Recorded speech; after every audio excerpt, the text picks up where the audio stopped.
G'day everyone. Sorry this Torah portion is coming to you after Shabbat. I was almost stuck in Frankfurt for a Shabbat from a flight from America. I don't have my luggage with me. So of course after Havdalah, first thing I'm doing is doing the Parsha.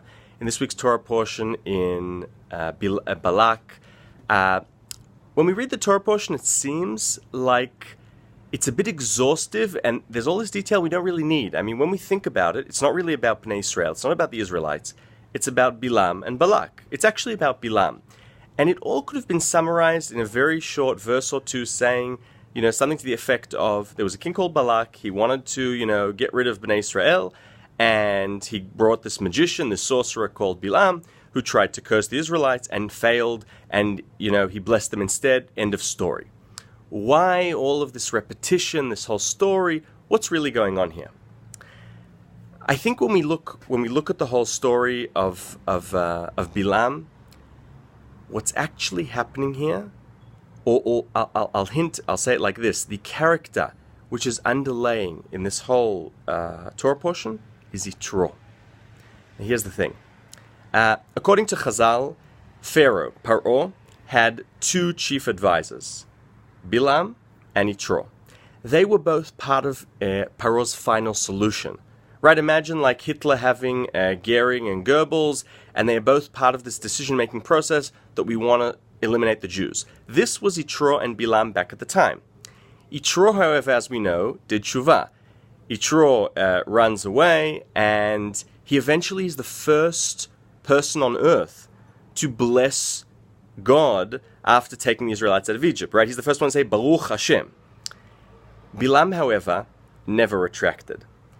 This Torah portion, I think, is about Bilam's, God forcing tshuva upon Bilam. Now, what happens?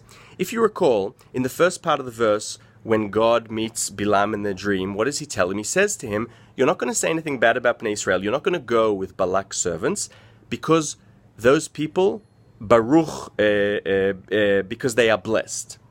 Now, that's very funny, because no one yet has blessed the Israelites. God has chosen the Israelites, Bachar Bam, and Yitro has blessed God, but no one has blessed the Israelites, right? Abraham, Isaac, and Moses have been blessed, but no one yet has physically blessed them, except until this week's Torah portion. What we see in this week's Torah portion is Bilam, who is consistently not willing to accept God. Whenever God appears to him as Yud-Kei Vav-Kei, he says who appeared to him was Elokim.